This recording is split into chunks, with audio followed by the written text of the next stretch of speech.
What a challenge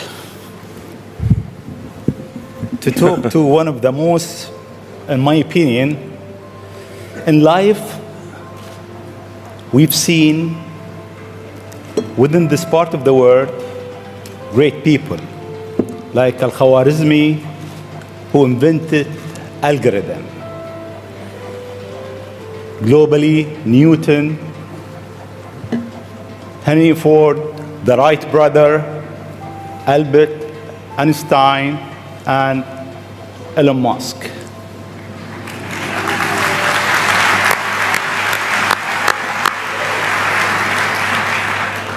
It seems you are in rush. You want to go to places that nobody been.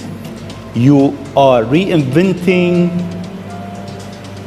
a certain industry, from the rocket industry with SpaceX to the car industry with Tesla. What's your mission in life? Why you do whatever you do? Sure. Well, first of all, thank you for having me. It's an honor to be here, and we're having a really great time with my kids in Dubai. It's really been fantastic. I'd really encourage anyone who hasn't been to visit. What a great city. Thank you. Thank you.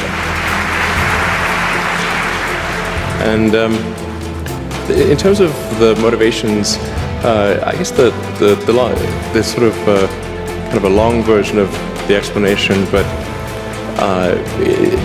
essentially, when I was a kid, I was wondering kind of what's the meaning of life, like why are we here, what's it all about, and I came to the conclusion that what really matters is trying to understand the right questions to ask. And the more that we can increase the scope and scale of human consciousness, the better we are able to ask these questions. And so I think that there's certain things that are necessary to ensure that the future is good.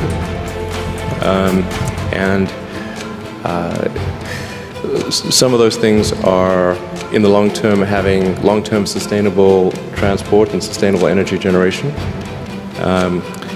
and to be a spacefaring civilization, and for humanity to be out there among the stars and be a multi-planetary species. I think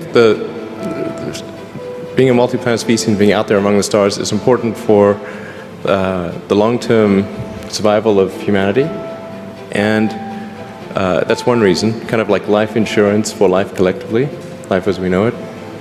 But then the part that I find personally most motivating is that it creates a sense of adventure, and it makes people excited about the future.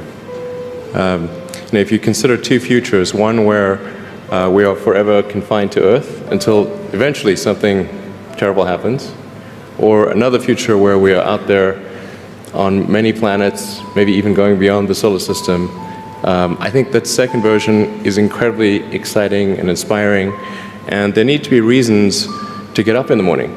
Life can't just be about solving problems. Otherwise, what's the point? There's got to be things that people find inspiring and make life worth living.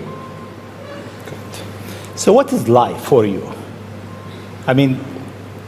You look at our life, and I heard you before speaking. Is it a dream?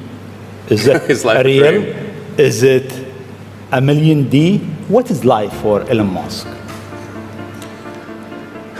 I find as I get older, I find that question to be maybe more and more confusing or troubling or uncertain. I think particularly when you see the advancement of something like video games, like say 40 years ago, you had video games. The most advanced video game would be like Pong, where you had like two rectangles and a dot, and you're like batting it back and forth. I played it. Oh yeah, me too, exactly. I played Pong. Exactly, it sort of dates you a little bit, but yeah, we both played the same game, and that was like, wow, that was a pretty fun game at the time. But now you can see a video game that's photorealistic, almost photorealistic, and millions of people playing simultaneously, and you see where things are going with virtual reality. and augmented reality. And if you extrapolate that out into the future with any rate of progress at all, like even 0.1% or something like that a year, then eventually those games will be indistinguishable from reality. They'll be so realistic, you will not be able to tell the difference between that game and the reality as we know it. And then it seems like, well, how do we know that that didn't happen in the past and that we're not in one of those games ourselves? Interesting. I mean, could be. Everything is possible in life. I mean, particularly like things seem to be accelerating to something. Isn't it? I mean, if we look at our life, it seems in the past 100 years, life been accelerating quite fast. Yeah. In the past 20, it's much getting faster and faster. Is it more slow? So my question is really, how life will be in Earth 20, 30, 50 years from now? Our education, our transport. How do you see it? Well, I think this is one of those things that's quite difficult to predict. When you think of, say, the first controlled powered flight was 1903 with the Wright brothers. And then 66 years later, we put the first people on the moon. I mean, that, if you'd ask people, say in 1900, what are the odds of, man landing on the moon, they would have said that's ridiculous. And if you try to talk to them about the internet, they would not even know what the heck what are you even talking about? Like, this sounds so crazy. But today, with a $100 device, you can video conference with anyone in the world, on the other side of the world. And if you have a Wi-Fi connection, it's basically free. Free to have an instant visual communication with anyone, or even with millions of people. With social media, you can communicate to millions of people simultaneously.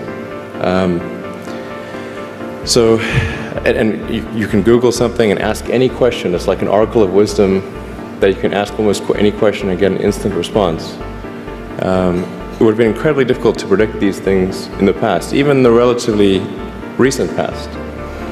So I think the one thing that we can be quite certain of is that any predictions we make today for what the future will be like in 50 years will be wrong. That's for sure. I mean, I think directionally, I can tell you what I hope the future has, as opposed to maybe what it will be, because this may just be wishful thinking. I hope we are out there on Mars and maybe beyond Mars, the moons of Jupiter. I hope we're traveling frequently throughout the solar system, perhaps preparing for missions to nearby star systems. I think all of this is possible within 50 years. And I think that would be very exciting to do that. And I think we'll see autonomy and artificial intelligence advance tremendously. I think that's actually quite near term. My guess is in probably 10 years, it will be very unusual for cars to be built that are not fully autonomous. 10 years. 10 years from now. Yeah. I think almost all cars built will be capable of full autonomy in about 10 years. As it is, the Tesla cars that are made today have the sensor system necessary for full autonomy, and we think probably enough compute power to be safer than a person. So it's mostly just a question of developing the software and uploading the software. And if it turns out that that more compute power is needed, we can easily upgrade the computer. And so that's all Tesla's built since October of last year. And other manufacturers will follow and do the same thing. So getting in a car will be like getting in an elevator. You just tell it where you want to go, and it takes you there with extreme levels of safety. And that'll be normal. It'll just be normal. Like for elevators, there used to be elevator operators. You get in, there's a guy moving a lever. Now you just get in, you press the button, and that's taken for granted. So autonomy will be widespread. I think one of the most troubling questions is artificial intelligence, and I don't mean narrow AI. Like vehicle autonomy, I would put in the narrow AI class. It's narrowly trying to achieve a certain function. But deep artificial intelligence, or what is sometimes called artificial general intelligence, where you could have AI that is much smarter than the smartest human on Earth. This, I think, is a dangerous situation. Why it is dangerous? I mean, there is two views. One view is artificial intelligence will help humanity. There is another school of thought is artificial intelligence is a threat to humanity. Why is it? Well, I think it's both. It's like one way to think of it is imagine we were going to be visited. Imagine you're very confident that we were going to be visited by super intelligent aliens in, let's say, 10 years or 20 years at the most. Super intelligent. So you think within 20 years yes, we'll have alien in Earth? Well, digital super intelligence will be like an alien. It will be like an alien. Yeah. But my question is, do you think there is other intelligent life outside the Earth? It seems probable, but I think this is one of the great questions in physics and philosophy, is where are the aliens? Maybe they're among us, I don't know. Some people think I'm an alien. Not true. Not true. But maybe we are alien. Of course I'd say that, maybe wouldn't we I? are alien, Ellen. I mean, if you look at this part of the world, Yeah. they believe that human beings are not from Earth. They came from somewhere else. Eve Maybe. and Adam came from somewhere else to Earth. So in a way, human being alien to this land. Do you think we'll make contact with alien within the next 50 years? Well, that's a really tough one to say. I mean, if there are super intelligent aliens out there, they're probably already observing us. That would seem quite likely, and we just are not smart enough to realize it. But I can do some back-of-the-envelope calculations, and any advanced alien civilization that was at all interested in populating the galaxy, even without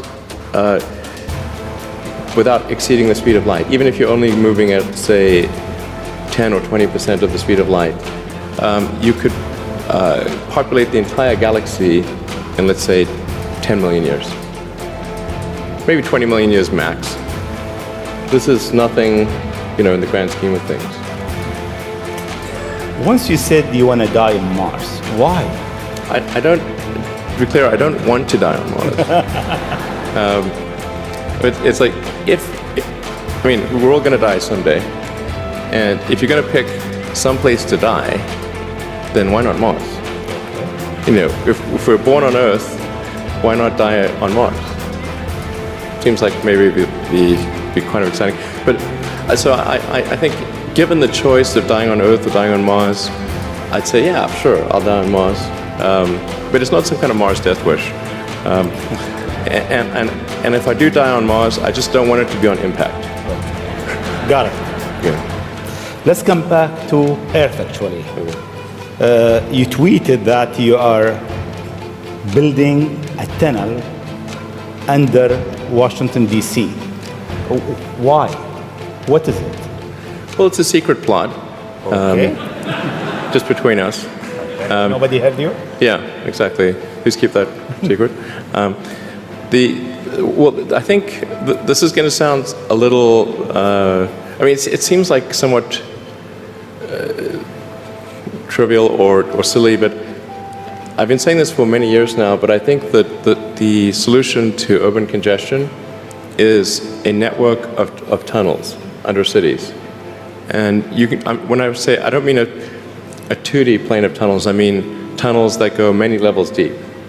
So you can always go deeper than you can go up. Like the deepest mines are taller than the tallest buildings. So you could have tunnels, a network of tunnels that is 20, 30, 40, 50 levels, as many levels as you want, really. And so given that, you can overcome the congestion situation in any city in the world. The challenge is just figuring out how do you build tunnels quickly and at low cost and with high safety. So if tunneling technology can be improved to the point where you can build tunnels fast, cheap, and safe, then that would completely get rid of any traffic situations in cities. And so that's why I think it's an important technology. Washington, D.C., LA, and most of the major American cities, most major cities in the world, suffer from severe traffic issues. And it's mostly because you've got these buildings you have tall buildings that are 3D, and you have a road network that is one level. And then people generally want to go in and out of those buildings at the exact same time. So then you get the traffic jam. Let's come back to UAE and Dubai. The first time I met you, it was 4th of June 2015 at your office in SpaceX. And I asked you, would you have a presence in UAE?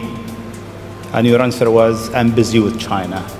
Maybe not in the near future. Yeah. And almost a year and a half later, we are here. Seems time goes quite fast. Yeah. Why now? Well, I think actually things are going reasonably well in China. We had some initial challenges figuring out charging and service infrastructure and various other things, but now it's actually going fairly well, and so the timing seemed to be good to really make a significant debut in this region, starting in Dubai.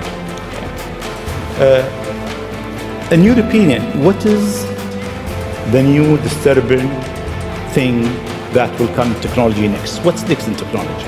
What's next in technology?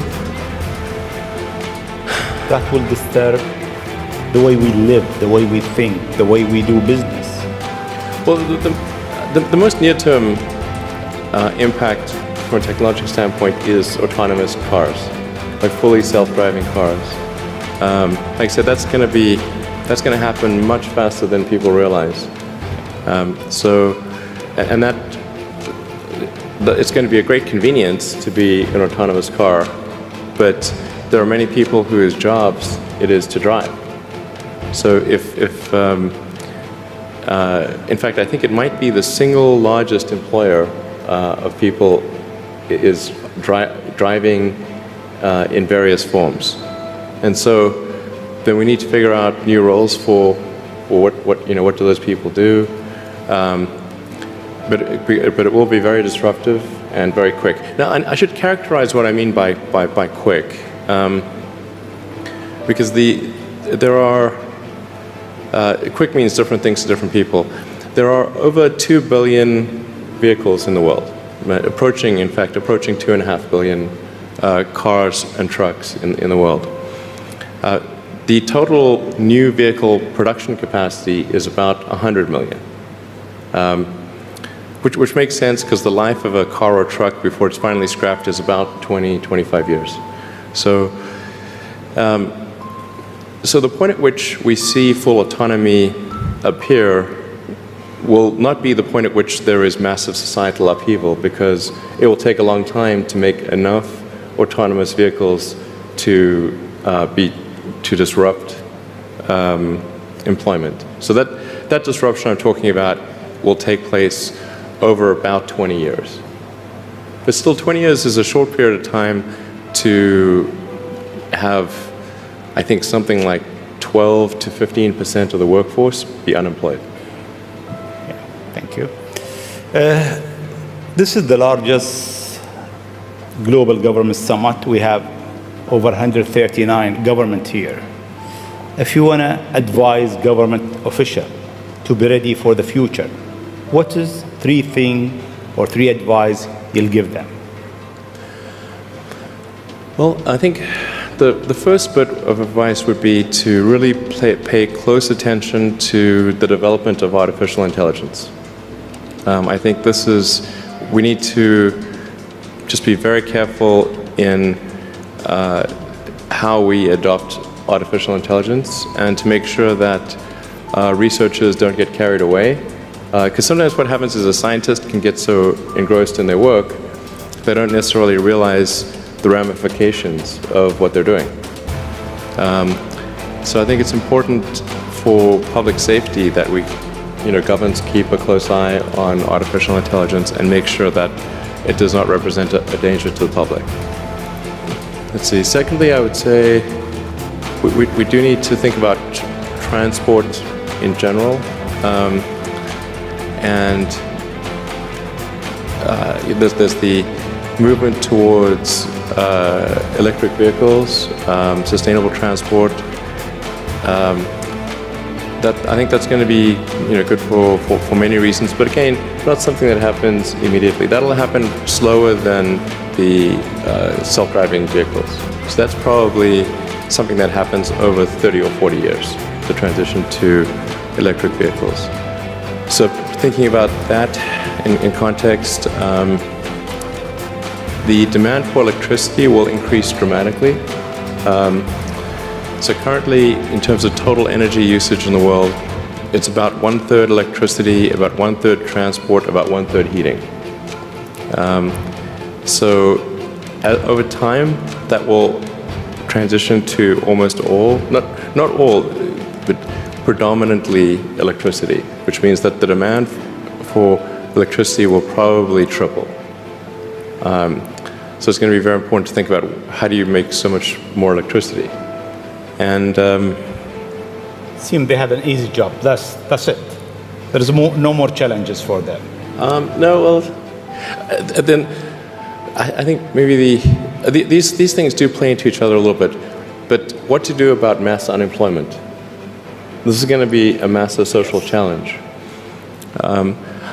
And I think ultimately we will have to have some kind of universal basic income. I don't think we're going to have a choice.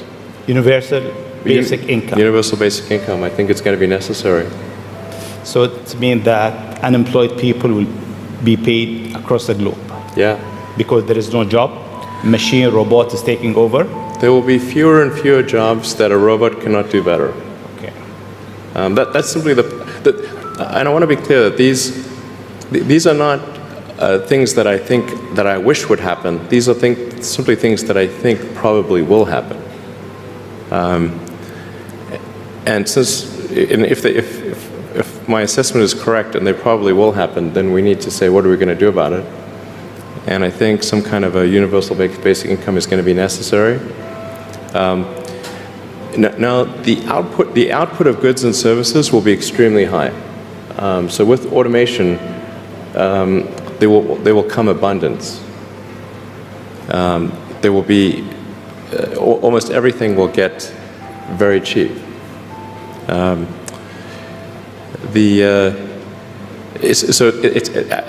I think I think we'll just end up doing a universal basic income. It's going to be necessary. The harder challenge, much harder challenge, is how do people then have meaning? Like a lot of people, they derive their meaning from their employment. So if you don't have, if you're not needed, if there's not a need for your labor, what's the meaning? Do you have meaning? Do you feel useless? That's a much harder problem to deal with. And then how do we ensure that the future is going to be the future that we want, that we still like? No, I mean, I do think that there's a potential path here, which is, and we're really getting into science fiction or sort of advanced science stuff, but having some sort of merger with biological intelligence and machine intelligence.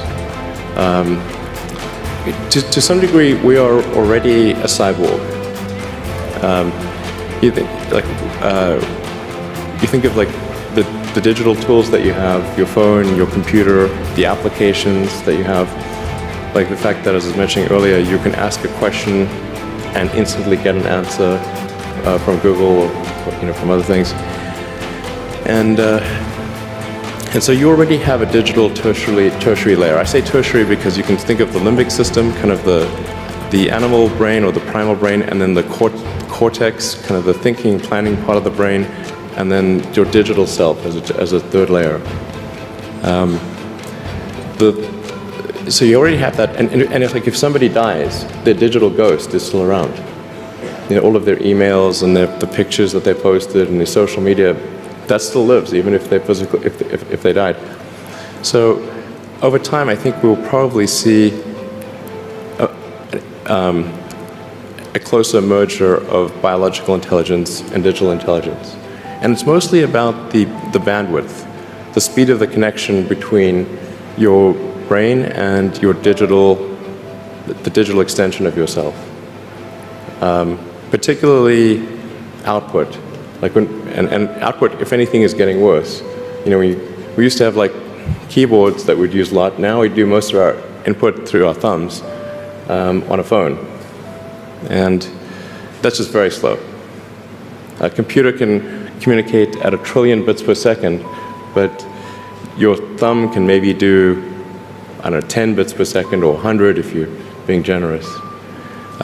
So some high bandwidth interface to the brain, I think, will be something that helps achieve a symbiosis between human and machine intelligence, and maybe solves the control problem and the usefulness problem. Getting pretty esoteric here. I don't know if this is... It's close. Okay. We got it. Always you think out of the box. Your idea is so huge.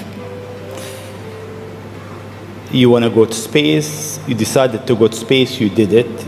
You decided that you want to land your rocket back. You failed 7 times, 8 times. Yeah, something like that. Then it landed. More times than I care to count. Yeah. How do you come with this idea, actually? Sometimes they're pushing the human limit. You are always pushing the human limit. Why? Well, I think about what technology solution is necessary in order to achieve the particular goal, and then try to make as much progress in that direction as possible. So in the case of spaceflight, the critical breakthrough that's necessary in spaceflight is rapid and complete reusability of rockets, just as we have for aircraft.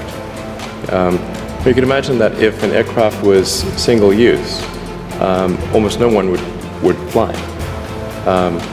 Because you can buy, like, say, a 747 might be $250 million, $300 million, something like that. You'd need 2 of them for a round trip. But nobody's going to pay millions of dollars per ticket to fly, to do air travel. But because you can reuse the aircraft tens of thousands of times, the air travel becomes much more affordable. And the same is true of rockets. So our rocket costs $60 million roughly. So a capital cost, if it can be used once, is $60 million. But if the capital cost, if it can be used 1,000 times, is $60,000. So then if you can carry a lot of people per flight, then you can get the cost of space flight to be something not far from the cost of air flight. So it's extremely fundamental. Because Earth's gravity well is quite deep, Earth has a relatively, fairly high gravity, the difficulty of making a rocket reusable is much greater than the difficulty of making an aircraft reusable. And that's why a fully reusable rocket has never been developed thus far. But if you use the most advanced materials, most advanced design techniques, and you get everything just right, then I'm confident that you can do a fully reusable rocket. Fortunately, if Earth's gravity was even 10% stronger, I would say it would be impossible. You need a team around you to deliver a lot of ideas. How do you choose your team? Based on what?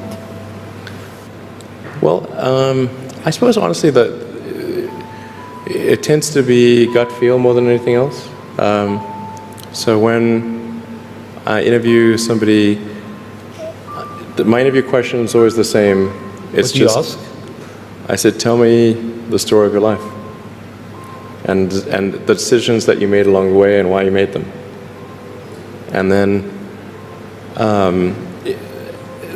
and also tell me about some of the most difficult problems you worked on and how you solved them. And that question I think is very important, because the people that really solved the problem, they know exactly how they solved it.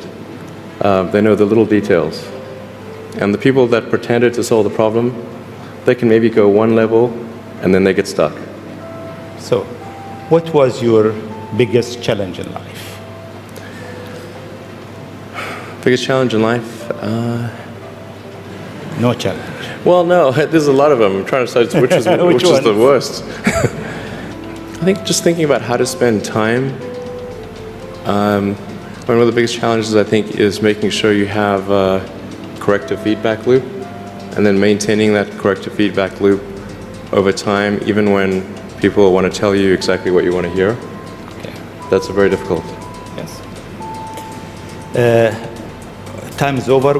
I'll ask you just one last question, Sure. if you allow me. In the World Government Summit, we have so many people so many young people actually from across the globe.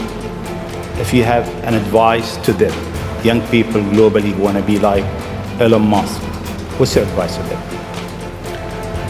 I think that probably they shouldn't want to be. You? I think it sounds better than it is. Okay. Yeah, it's not as much fun being me as you think. I don't know. You don't think so? No. There's definitely, it could be worse for sure, but it's, I'm not sure I want to be me. Okay. But if, I think advice, I mean, if you want to make progress in things, I think that the best analytical framework for understanding the future is physics. I'd recommend studying the thinking process around physics, like not the equations. I mean, the equations certainly they're helpful, but the way of thinking in physics is it's the best framework for understanding things that are counterintuitive. And always taking the position that you are to some degree wrong, and your goal is to be less wrong over time.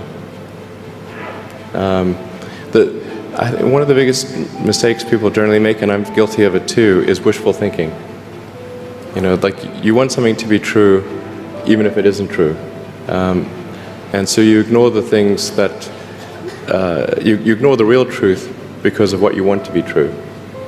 This is a very difficult trap to avoid, and like I said, it's certainly one that I find myself in having problems with.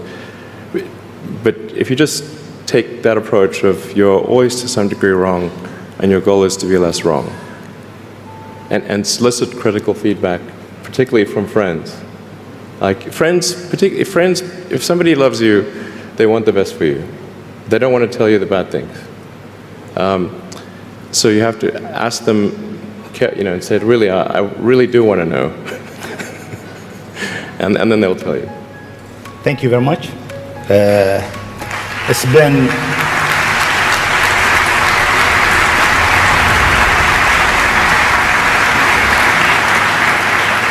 it is great for the World Government Summit to have a legend who's creating the future for humanity to share his thought, his idea, his vision, his challenges, and his hope for life. Thank you very much. Thank you for having me.